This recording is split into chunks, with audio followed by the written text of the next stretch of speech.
my model is correct.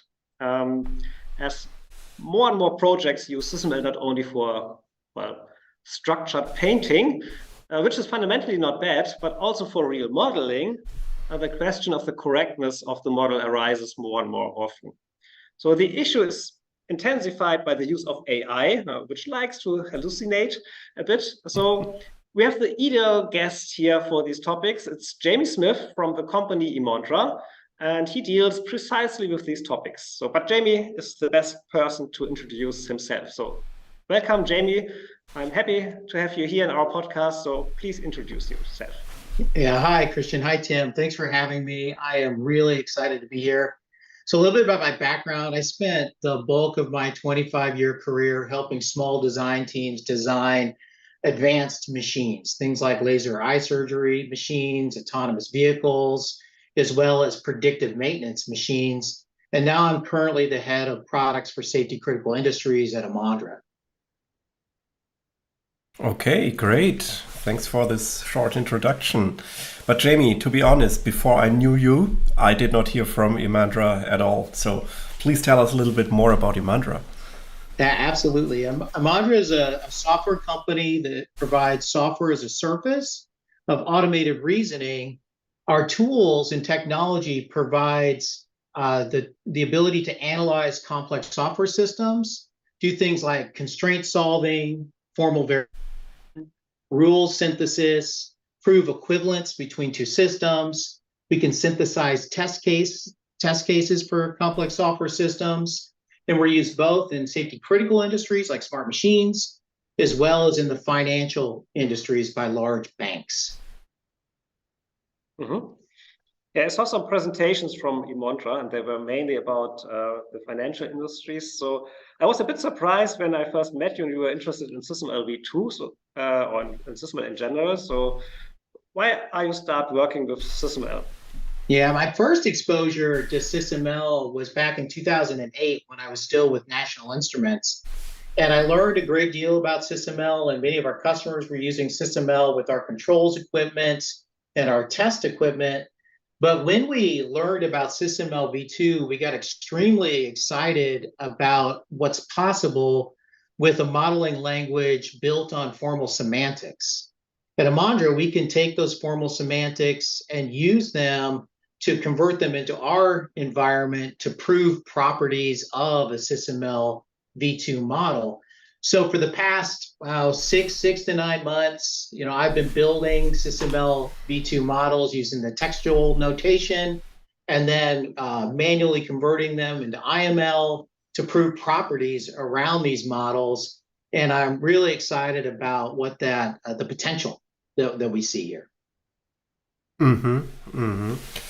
And maybe not everybody is an expert in formal semantics and formal verification. Maybe you can explain that a little bit more. Yeah, absolutely. So formal verification or formal methods is the process of using a formal specification and formal semantics to mathematically prove a property about a software system. Basically prove that some aspect of a software system always holds as true or always holds as false.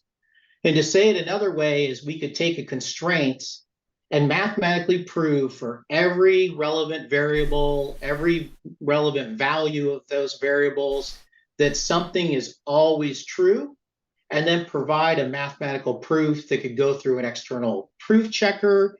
And that could be proving the behavior of a system, or maybe that some constraint, mathematical constraint, always holds true in SysML, or really any type of a software constraint in any type of system. Mm-hmm. So formal verification, well, it's a quite important topic, and it's very sophisticated. I remember when I was at the university, we also did formal verification, and it was wow. And if I open papers, they are really, really hard to read. So it's hard stuff. Well, it's pure mathematics. And how can we use now formal verifications, formal semantics as as a normal engineer who's not so used to it, like mathematics? Yeah, I think, Tim, that's a really good point to raise because many people have an impression of formal methods and formal verification that's grounded in the past. And over the last 20 years, researchers and developers have been trying to figure out how do we take the techniques that have been built and apply them to general purpose software? And then what type of tooling and automation needs to be in place such that people that have the skills to do application level software can also perform formal verification. It's sort of an API level. And in some industries, we can build tooling on top of that to make certain types of formal methods and formal verification trivial. So where we see this going is for SysML v2, a systems engineer using SysML v2 in a model-based systems engineering environment would be able to leverage Imandra technology in the background to formally verify a constraint or a property of their system. And if they chose to go deeper and learn the technology and the language, yeah, they could even do more.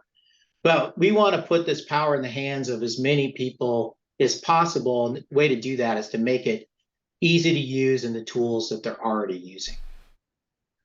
Okay, but I still must define the model. So, for example, if we take the SysML v2 example, I still must define the SysML v2 model, and I still must define the constraints. But I can use the expression language that is used in SysML v2, which is already not so easy, but it's not like mathematics stuff. So that's then sufficient. So there's no need for me to know all the detailed stuff or this formal stuff. So that's right. And that's where we're going. And later in our time today, I can maybe shed a little light on what that's going to look like, what it looks like today, and then talk a little bit about what it will look like down the road. But for beginners, so what kind of things can you solve and can you prove? Is it more the structure? Is it more the behavior part of the language? Yeah, really good question, Christian. So we can do a lot, right? But you got to start somewhere. And so when we started looking at SysML v2, we looked at a variety of different things and we tried a few different things. And where we found the best place to make progress was looking at the behavioral models of these SysML v2 models, things like state machines.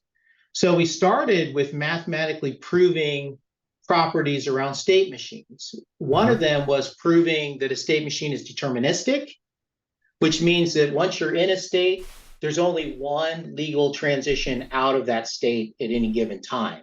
You don't want to have ambiguous state transitions where it's unclear, am I going to go this way or go that way? And there's some other properties that are very similar to determinism, but a little bit different. One of them is reachability.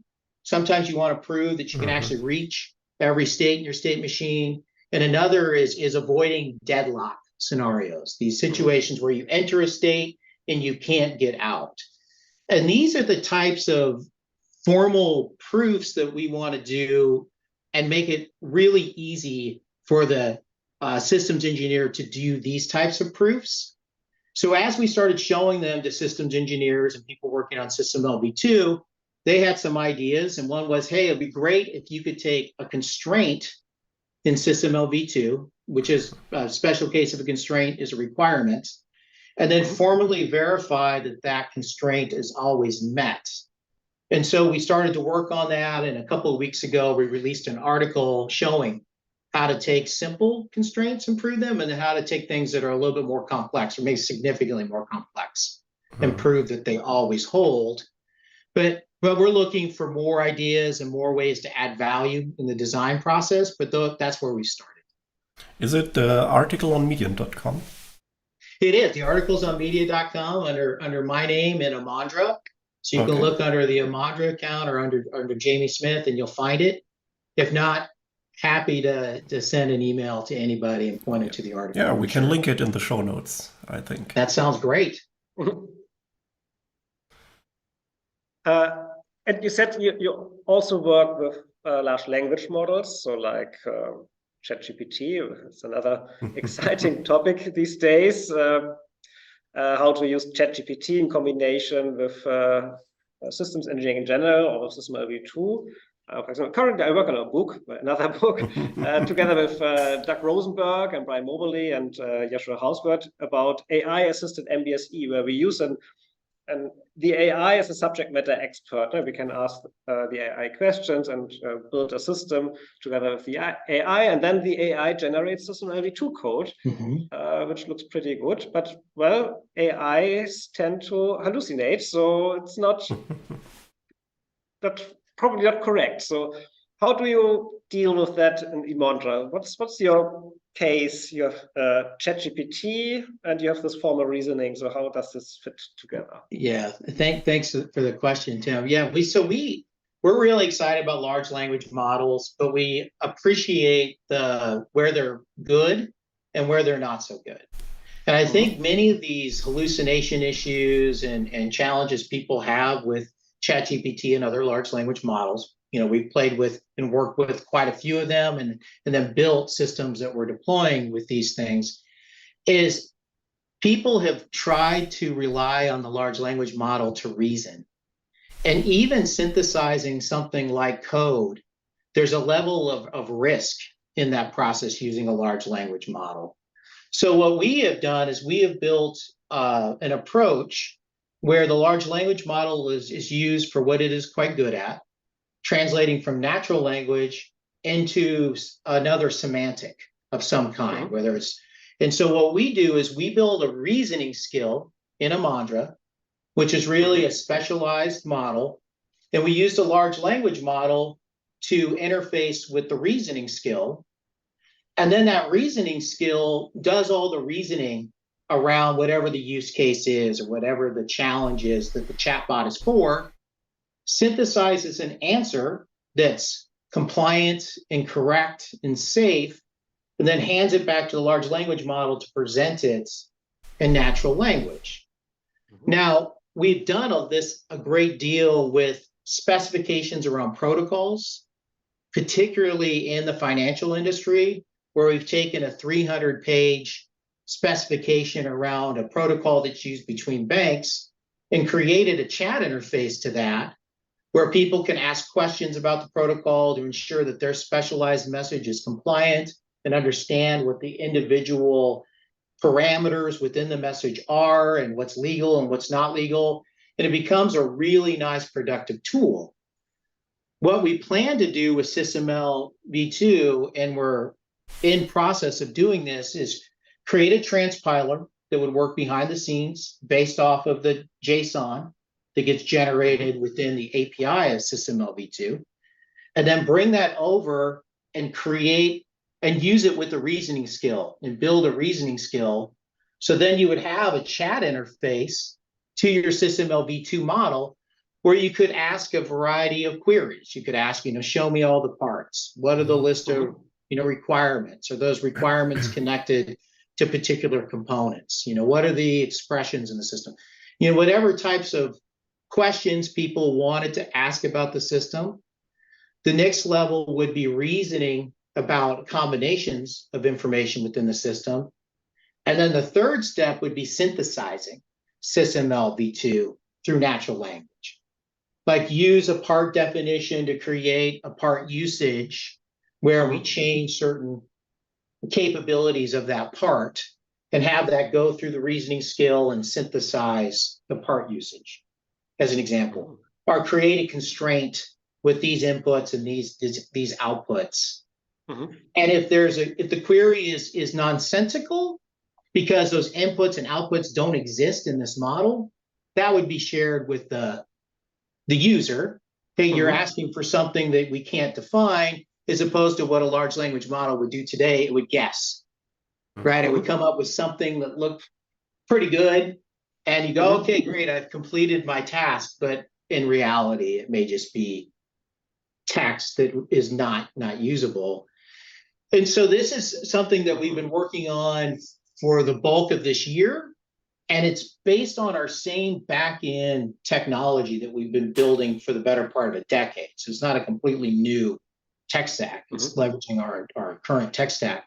And we've deployed it in production systems at banks, and we're planning to show this technology early to mid next year based off of SysML v2 models and try to line up with some of the releases of SysML v2, both from a standards point of view and from a tools point of view that many others are working on. Did I answer the question, Tim? Yeah, but I have more questions about it. It's quite interesting. Is this then it's like a SysML v2 tool on its own, or is it a plug-in to an existing SysML v2 tool? Yeah, it's a great question. You know, we're not planning to be a model-based systems engineering design tool. You know, we want to work with the design tools that systems engineers want to use. So if a system engineer has a preference for a particular tool from a particular company, I'm sure you guys use a lot of different ones because you guys work with whatever your customers want to work with. We want to use the APIs and the interfaces within those tools to be able to either be something completely in the background or maybe appear as something within that modeling tool itself. We want to avoid people having to leave that environment, that workflow that they are used to and that they do every day to get access to these types of capabilities. So you can imagine a chat. So you're using model-based systems engineering, SysML v2 designer tool from some company, and you can imagine having a chatbot that it might be a window that sits alongside, but you're really just interfacing with your tool. And wouldn't it be cool if you could say, hey, add a constraint or create a new part, and those things just start showing up in the graphical notation of your model? Wouldn't that just be great? We're not quite there yet, but I think that's where we want to go, and it would be really nice if we could get there. Speaking of a chatbot, for our live viewers, if you want to take part in this discussion, you can use the live chat on YouTube to ask questions of Jamie. So take your chance and write down, and the chatbot on YouTube will answer. It's without AI, it's just us. Jamie is the chatbot then. That's right, I'm the voice bot. That's what I am. I have one more question about the chatbot. So is this chatbot also connected then with large language models like ChatGPT or all the other ones? So does it also have this general knowledge about different domains, which can be quite useful? If I model something, add an engine there, and usually if people add an engines, they also add this and that and so. The recommender system. So that's a great question, and I think that some of these issues are a bit nuanced, so we can get into a deeper discussion if somebody has a specific use case. But what we tend to do is take one of these large language models, and then we're pointing it at a library of queries that the reasoning skill can understand and can process. So we try to avoid queries that have nothing to do with the SysML v2 model or the protocol. So if somebody's saying, show me all the parts, let's talk about ports and if they're connected or not, and show me the constraints. And then they ask, what year was Queen Elizabeth II born? We're going to say that's an invalid query. That's not part of this reasoning skill. And that wouldn't be included in the response.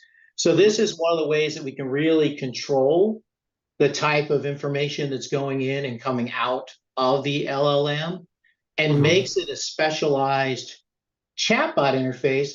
But there's absolutely no reason why your LLM couldn't be interfacing with multiple reasoning skills, right? So you could have the transmission reasoning skill and the engine reasoning skill and the chassis reasoning skill and the fuel efficiency reasoning skill all there, and you don't really know when you're switching between reasoning skills under the hood. You're just focusing at that chat level. So that may open up more breadth of capability while still maintaining a level of discipline and correctness around these systems. Because if we're going to use LLMs to design and validate and communicate about our SysML V2 systems, it better be correct, right? It shouldn't be guessing what the answer is. You said earlier that you're using the JSON format, which comes out of, or which is the communication format between the APIs. My assumption would have been that you're using the textual notation, but maybe I misunderstood you or the reason why you're using the JSON format. Oh man, that's such a good question, Christian. When we're doing prototypes, and we still are doing prototypes, where we're taking the textual notation and building a model in SysML v2, and then manually converting it to Imandra Modeling Language. That's something that I've been personally doing a great deal of. We're learning how to map the semantics in a way that's useful and productive to solve some of these verification challenges. Now, as we're moving towards the transpiler, where you could take your model that you've built in whatever tool, either textual notation or maybe down the road you're using some other tool. What we're looking at right now is hitting the JSON API, hitting the API and getting the JSON. Right now we're using that pound export function and just getting the whole JSON dump. And then we're synthesizing IML based off of the items within the JSON is how we're building the transpiler. So the transpiler will have two purposes. One, it will unlock all the automated reasoning for the SysML user. It'll also unlock the chatbot. So, but we had to start with the textual notation because it's difficult to think about these things purely in the abstract, right? The textual notation is specific. You can design something that can be parsed, and then you can create a version of it that's more executable and you can analyze and be a little bit one-for-one. So we're doing both right now, but as we do all the automation behind the scenes, currently our plan is to leverage the API and the JSON representation. Okay, sure. The advantage is that you have all the information, all the metadata flat presented in the JSON object. And there's people at Imandra that have built compilers and transpilers and are very experienced at that. That's not me. So they're showing me what they're doing, and I'm like, oh, this looks great. This looks great. But man, it's confusing, that JSON and going through that process. At least it can be, for sure. Okay, we got a question in the chat. Oh, excellent. Yes. Leonid wrote, what's your opinion about using large language models to create models? Like, I want some system and iteratively interact with it to flesh it out. Yeah, we think that using a large language model without reasoning is dangerous and potentially highly risky. Our view is that with a reasoning skill that we can build in Imandra, you're able to control what gets synthesized based on rules and semantics and reasoning, logic, and generate something that actually will work and be correct. And if you make a request through natural language that isn't quite right or a little bit off, get a clear communication back that query was not understood, your code could not be synthesized, and not allow the LLM to guess. At a high level, what you're talking about, I think, is an extremely powerful concept. We just need to build the tools and technologies in a way that you get out something that's reliable and correct and not just close, right? We don't want it to be close to right. We want it to be right. Okay. One comment I'd like to make that's come up a lot is, and it'd be interesting to gauge your reaction to this. I have talked to a lot of people, and I worked in engineering for a long, long time. And my observation is engineers spend somewhere between 10% of their time to 80% of their time explaining to other people what they've built or what their teams have built. So the hypothesis that I have is large language models will offload a lot of that effort. So design team builds the model, like you said, Tim, they build the model, they build the constraints, they do it in their environment. And if the customer or the other stakeholder or the other systems engineer wants to understand the model, they could use a natural language interface to ask their questions as opposed to ask Christian or ask Tim their questions, which then consumes your time. It leads to a lot of inefficiency. So I think that that's an efficiency gain that'll be pretty quick and immediate. Okay. So, Tim, go on.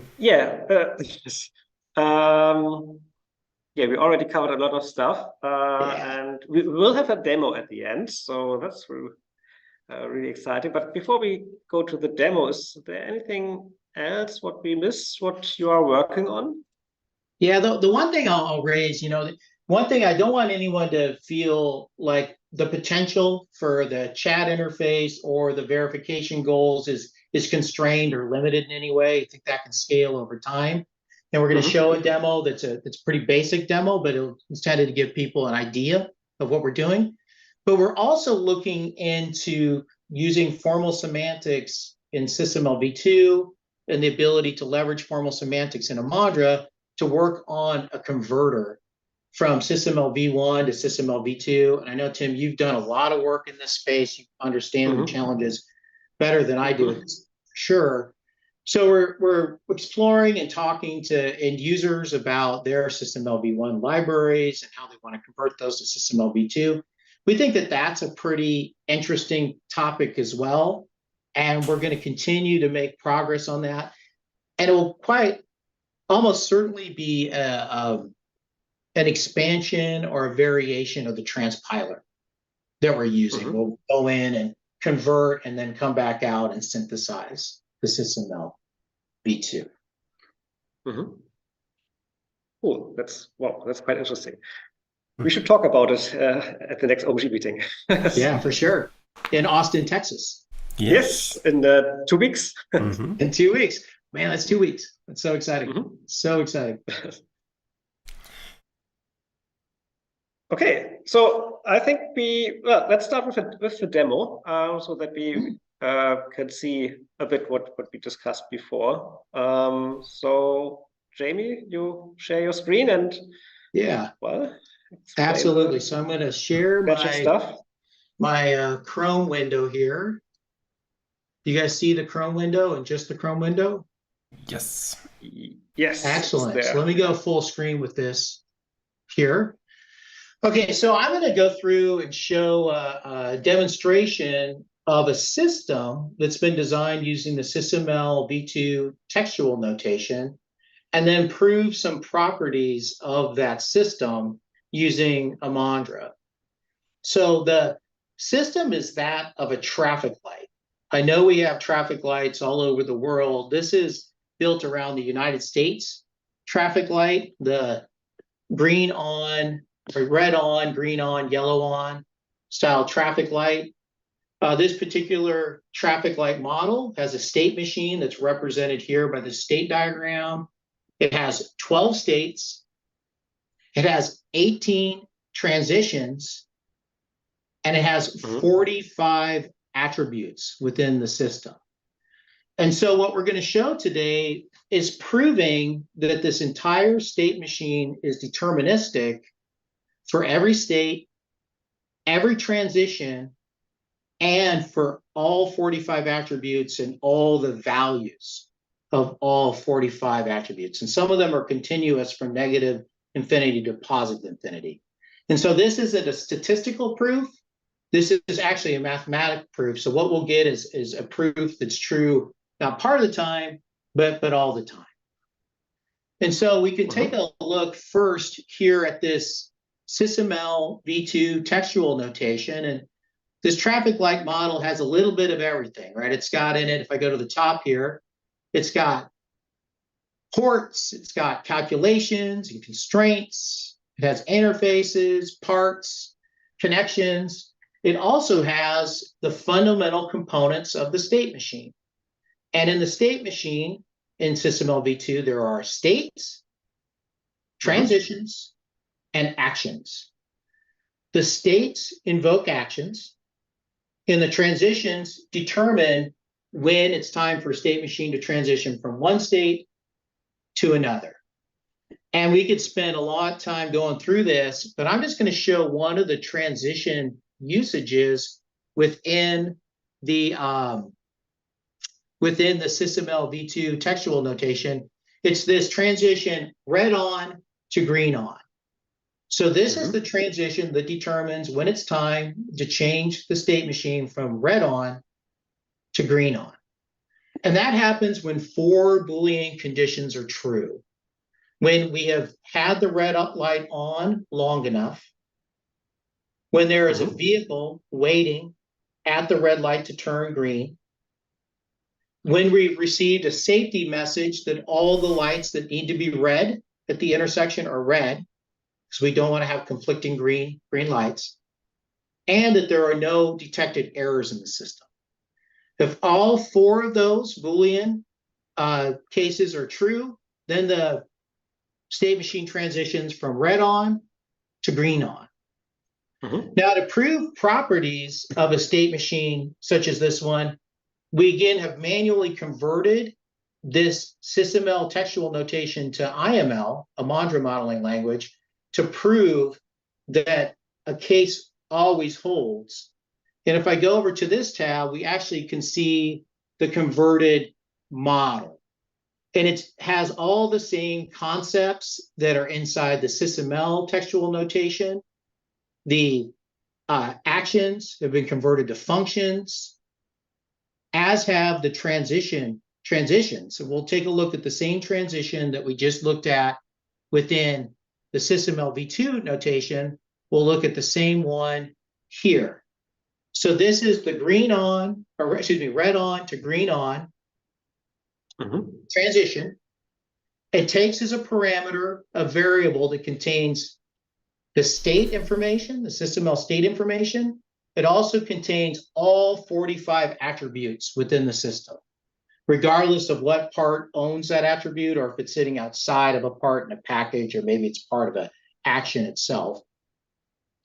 And we look at the same exact conditions. Has the red light been red long enough? Is there a vehicle waiting at the light? Do we have the safety message that all the appropriate red lights are red before we turn this one green? And let's confirm that there have been no errors detected in the system.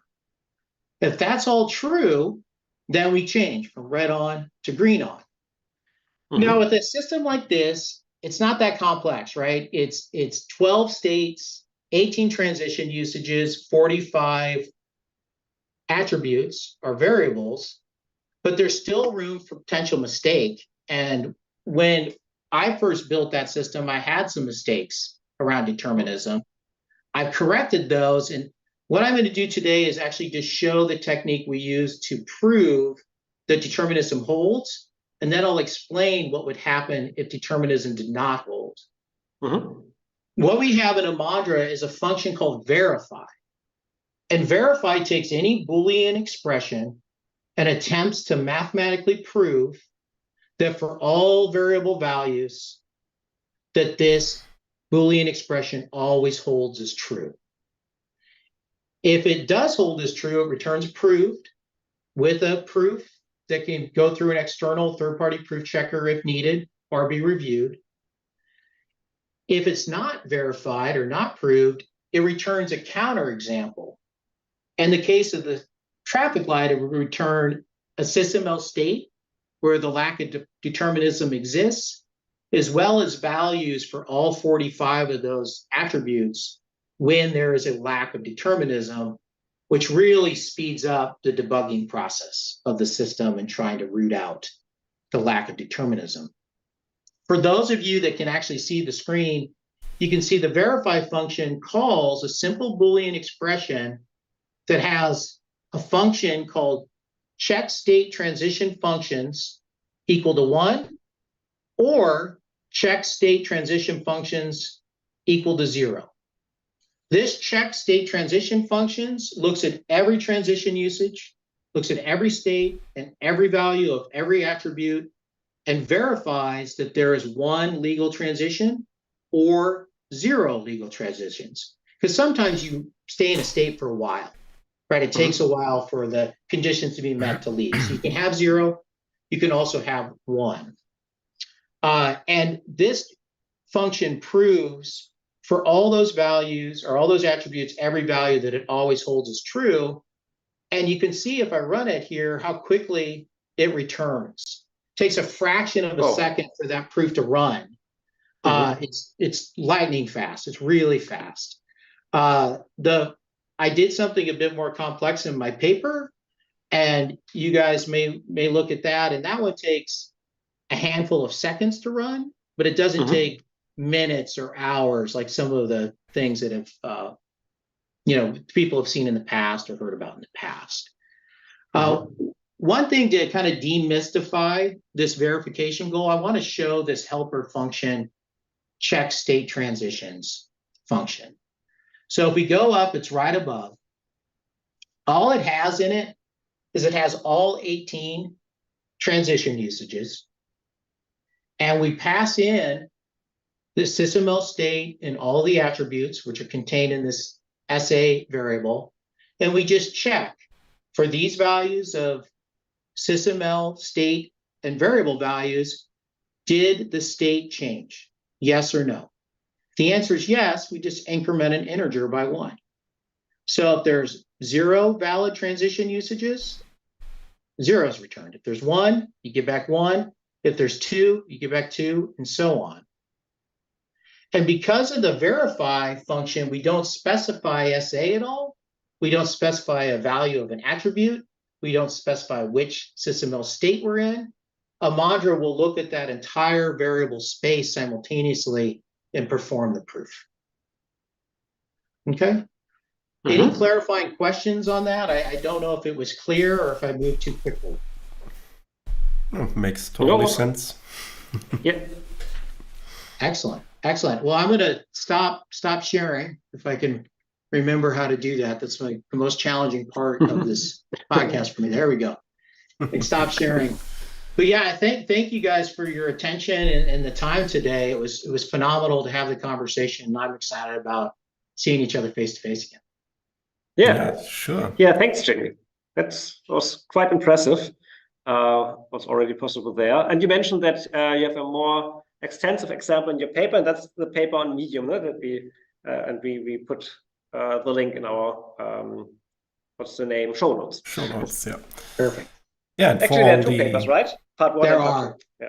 There's 2. One talks a little bit about the determinism. Another one talks about constraints. And I'm working on a 3rd one right now that goes even deeper into related topics. So that one will be, I'm going to hopefully have that thing polished up nice and neat before the OMG meeting.